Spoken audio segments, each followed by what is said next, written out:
কৃষি দপ্তরের পক্ষ থেকে ট্যাবলো বা র্যালির মাধ্যমে ঘটা করে প্রচার অভিযান চালানো হয়েছে পূর্ব বর্ধমান সহ বিস্তীর্ণ এলাকা জুড়ে, যাতে করে ধানের অবশিষ্ট অংশ তথা ন্যাড়া পোড়ানো না হয়। তারপরেও প্রতিনিয়ত ঘটে চলেছে এই ঘটনা।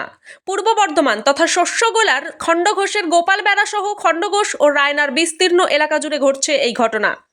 রাতের অন্ধকারে ধান ঝেড়ে নেবার পর ধানের অবশিষ্ট অংশ অর্থাৎ ন্যাড়া জমির মধ্যে আগুন লাগিয়ে দেওয়া হচ্ছে, যার ফলে জমির উর্বরতা নষ্ট হবার পাশাপাশি পরিবেশ দূষণ যেমন বাড়ছে, তেমনি চাষের জমির বন্ধু পোকা নষ্ট হয়ে জমির উর্বরতা শেষ হতে বসেছে। এমন ঘটনা প্রায়শই ঘটতে দেখা যাচ্ছে। কৃষি দপ্তর প্রায়ই এই বিষয় নিয়ে প্রচার মাধ্যম হাতিয়ার করলেও কৃষি দপ্তরের আধিকারিকরা কোনোভাবেই মাঠে নেমে পদক্ষেপ গ্রহণ করেননি। তার জেরে এমন পরিবেশ দূষণের পাশাপাশি জমির ক্ষতিকর পরিস্থিতি তৈরি হচ্ছে বলে জানা গেছে।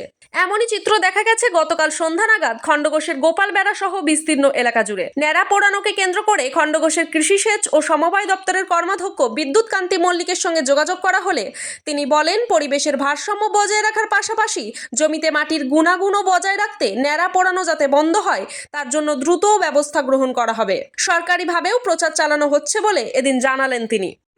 বিভিন্ন জায়গায় ধান কাটার কাজ শুরু হয়েছে জোর কদমে। সেই জায়গায় দাঁড়িয়ে খণ্ডঘোষ ব্লকেরও বিভিন্ন জায়গায় ধান কাটার কাজ চলছে এবং দেখা যাচ্ছে যে ধান কাটার পর বিভিন্ন জায়গায় নাড়া হিসাবে যে ধানের জমির যে অংশ পড়ে থাকছে সেগুলোকে আগুন লাগিয়ে দেওয়া হচ্ছে জমির মধ্যেই। কি বলবেন আপনি? দেখুন, আপনাদের চ্যানেলের মাধ্যমে যারা শুনছে, যেসব দর্শকরা আছেন তাদেরকে এবং আপনাদের চ্যানেলকে খণ্ডঘোষ পঞ্চায়েত সমিতির পক্ষ থেকে জানাই অভিনন্দন।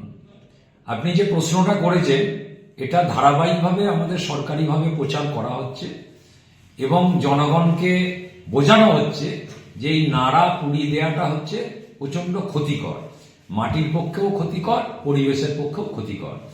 এবং যারা পোড়াচ্ছেন তাদের উদ্দেশ্যে আবার বলছি, নাড়া পুড়িয়ে আপনি আনন্দ পাচ্ছেন কিন্তু আপনার নিজের জমির ক্ষতি করছেন এবং পরিবেশের ভারসাম্য বজায়ের ক্ষেত্রে অসুবিধা হচ্ছে।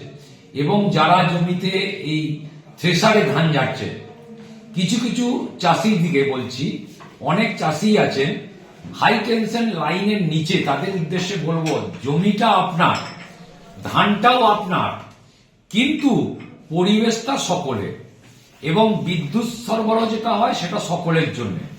হাই টেনশন লাইনের নিচে অনেকে এই থ্রেসার রাখছেন, কুটিগুলো উড়ে পড়ছে, আগুন ধরিয়ে দিচ্ছে, তাতে ক্ষতি হচ্ছে। সেই উদ্দেশ্যে বলবো যে দেখুন, পরিবেশের ভারসাম্য বজায় রাখতে হবে।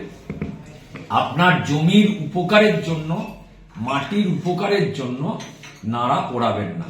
এটা হচ্ছে আমাদের সরকার থেকে দারুণভাবে প্রচার হচ্ছে এবং কিছু কিছু চাষি হয়তো বুঝছেন না, তারা পুড়িয়ে দিচ্ছেন। তাদের ধারণা হচ্ছে নাড়াটা পুড়িয়ে দিলে যে ছাইটা হয় সেই ছাইটা জমির উপকারে লাগছে, কিন্তু এটা ভুল ধারণা। তারপরে সরকার যেটা প্রচার করছেন, দেখুন আমাদের মানবিক মুখ্যমন্ত্রী মমতা বন্দ্যোপাধ্যায় চাষিদের জন্য সব সময় চাষিদের পাশে আছেন। চাষিদের সরকারি ভর্তুকিতে আমাদের খণ্ডঘোষ পঞ্চায়েত সমিতিতেই মানে এমন কেউ নেই যারা দরখাস্ত করেননি, করে পাননি। অনলাইনে দরখাস্ত করেছেন, ট্রাক্টর পাচ্ছেন, থ্রেসার পাচ্ছেন, স্প্রে মেশিন পাচ্ছেন, সমস্ত কিছু সরকারি সহায়তায় পাচ্ছেন। সেই হিসাবে বলবো, মুখ্যমন্ত্রী আপনাদের পাশে আছে, সরকার আপনাদের পাশে আছে, আপনারা সরকারের পাশে থাকুন, নাড়া পোড়াবেন না।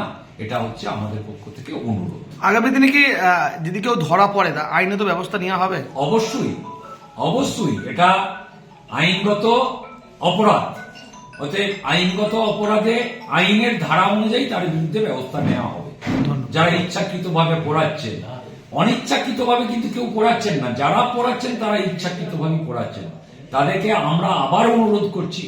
এর জন্য মাইকিং করা হচ্ছে, বিভিন্ন জায়গায় ভিডিও ক্লিপিংস দেখানো হচ্ছে, আমাদের কৃষি দপ্তরের আধিকারিকরা যাচ্ছেন, স্টাফেরা যাচ্ছেন, জনপ্রতিনিধিরা বলছেন, পঞ্চায়েত থেকে বোঝাচ্ছেন। এরপরেও যারা পোড়াচ্ছেন আমরা জানবো তারা ইচ্ছাকৃতভাবে পোড়াচ্ছেন, সরকারকে বদনাম করার জন্য এটা করছে। তো আইনগত ব্যবস্থা নিশ্চয়ই সরকার নেবে। আমার নাম পরিচয়? আমার নাম বিদ্যুৎ কান্তি মল্লিক, আমি খণ্ডঘোষ পঞ্চায়েত সমিতি কৃষি সেচ ও সমবায় দপ্তরের কর্মাধ্যক্ষ। ধন্যবাদ।